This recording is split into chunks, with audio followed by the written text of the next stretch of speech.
Oxidation reaction of alkene. The alkene form a variety of product on direct oxidation with different reagent under different conditions. In some cases of oxidation,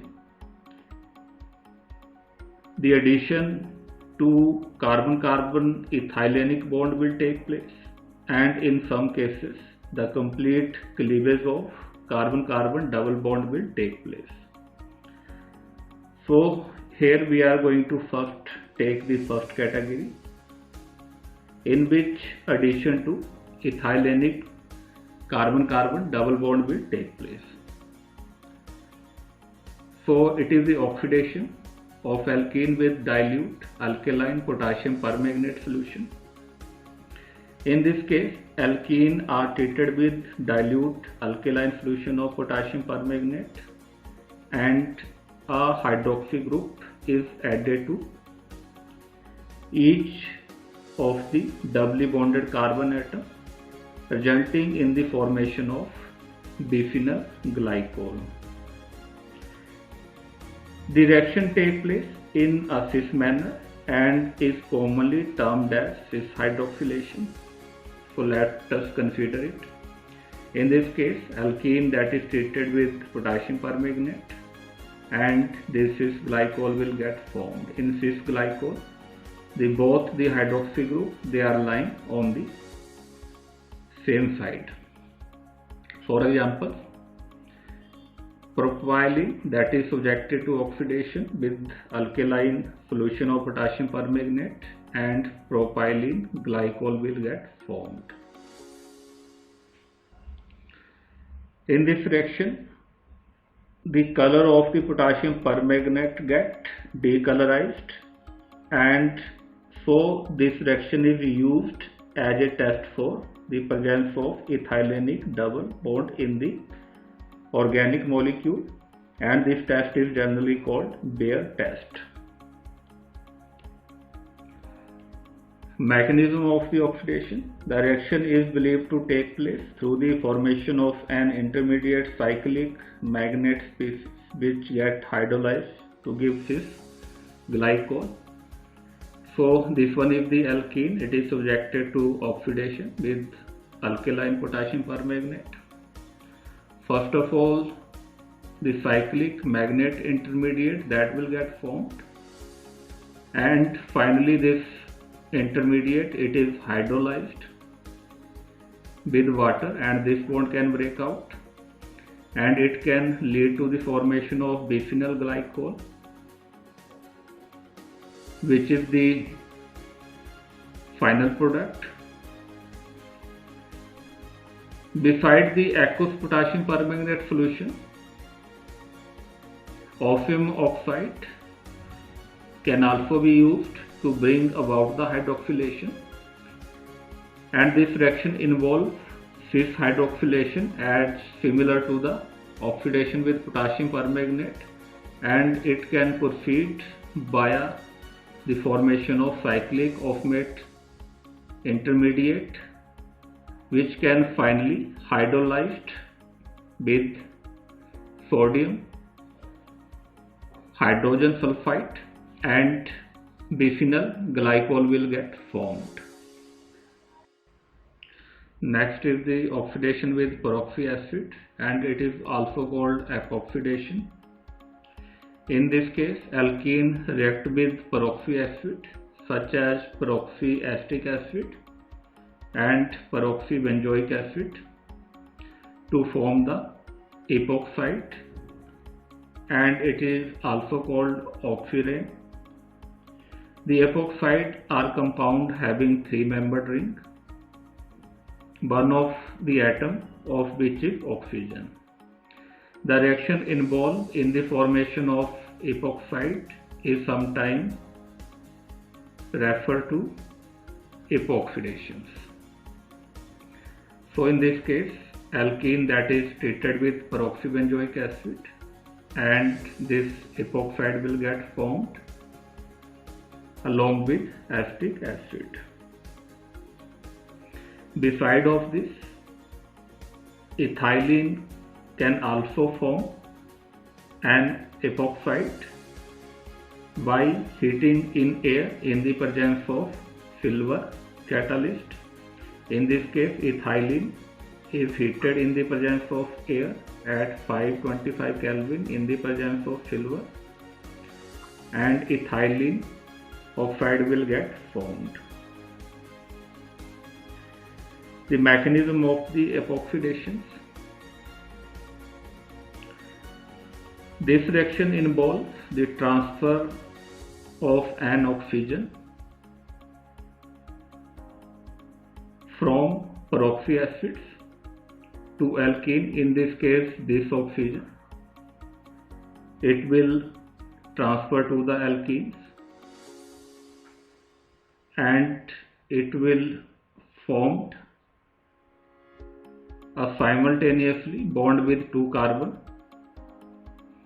and epoxide will get formed, which is the three-membered ring compound. The epoxide also form bisphenol glycol on hydrolysis with boiling water, but in this case the trans product will get formed instead of the bisphenol product, like the case of the oxidation with dilute alkaline potassium permanganate solutions. Next one is the substitution reactions, and first one is the allylic halogenation. With the exception of ethylene, all the other alkene contains one or more alkyl group attached to one or both the doubly bonded carbon atom. Under suitable conditions, these alkyl group can undergo substitution reaction similar to those of alkene. For example, when propylene is treated with chlorine at 775 Kelvin, it will undergo substitution at alkyl group rather than addition reaction at carbon-carbon double bond,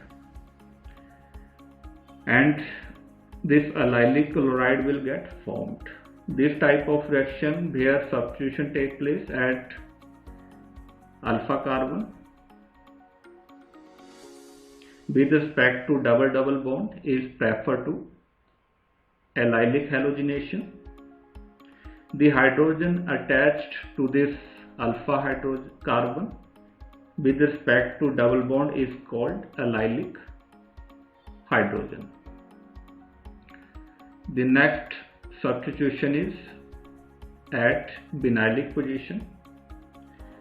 An interesting reaction of alkene is that they can undergo electrophilic substitution at doubly bonded carbon atom.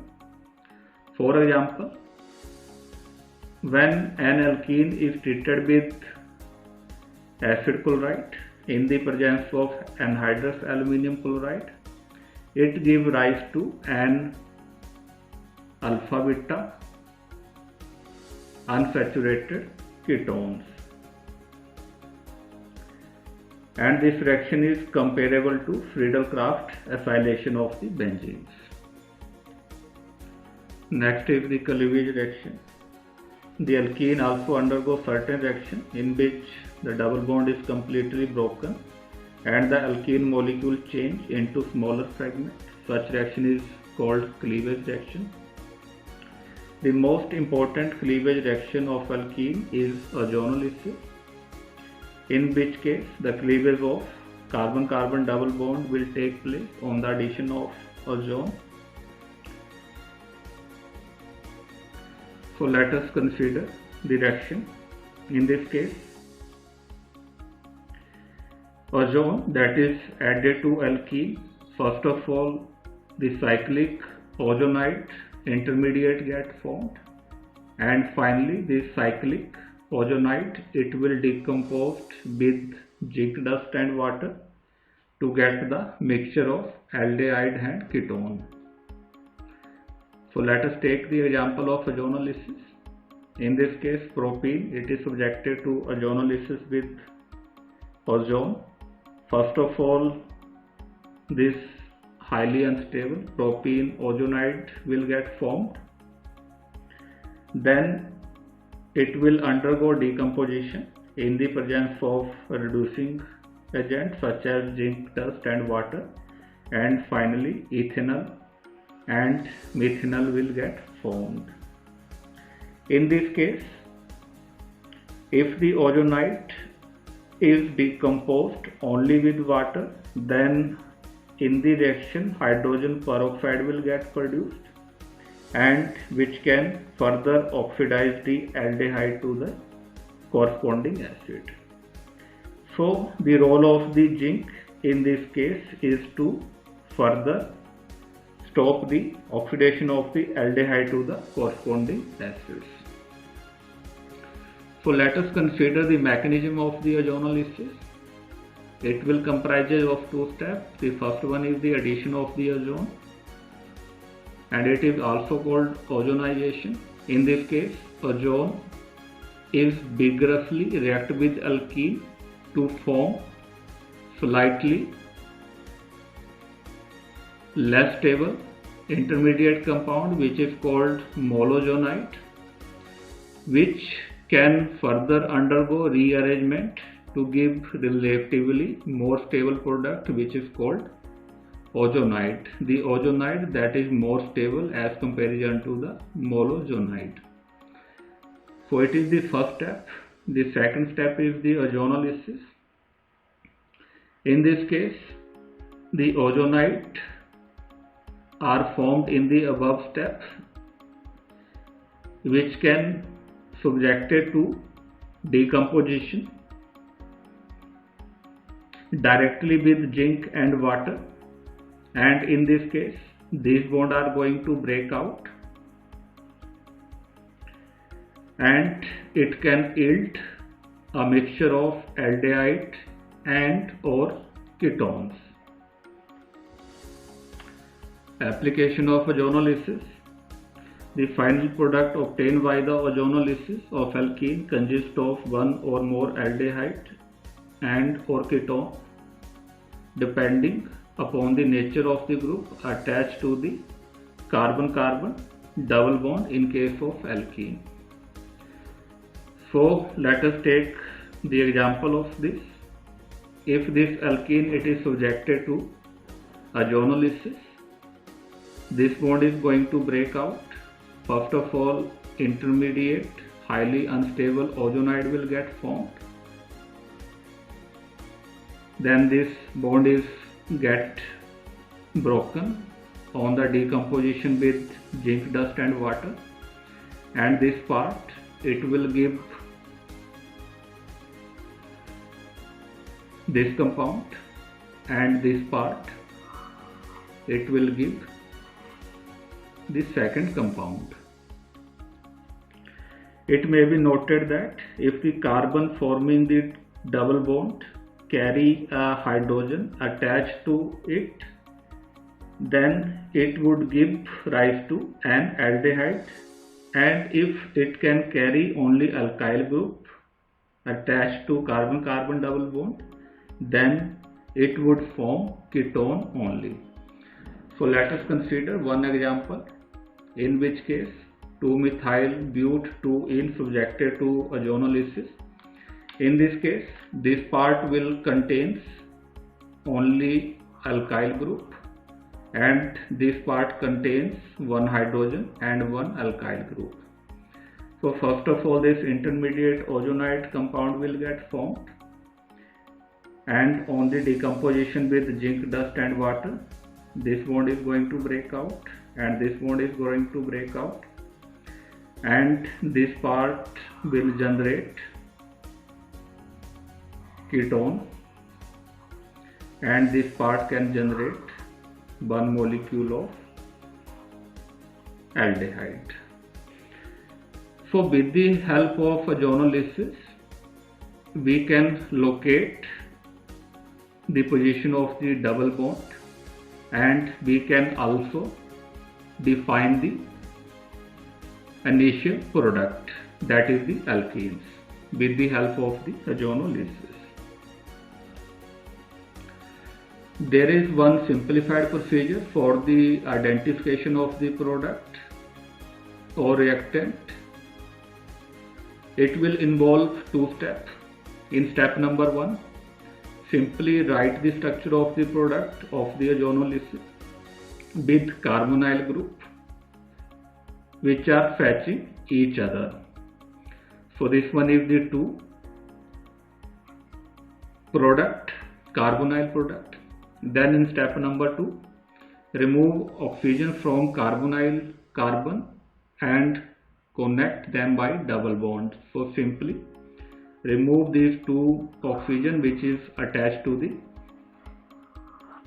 carbonyl bond and attach these 2 carbon with double bond, and we can get this. So this one is our reactant and these 2 are the product. So it is the simple way by which we can identify the reactant. Next is the action of hot concentrated solution of potassium permanganate. With the help of hot concentrated solution of potassium permanganate, alkene also further undergo oxidation. In this case, the cleavage of carbon-carbon double bond will take place, and in this case, product formed consists of different combinations of carboxylic acid, ketone and carbon dioxide. So let us consider the oxidation of 2-methyl but2-ene with hot potassium permanganate solution. In this case, this bond can break out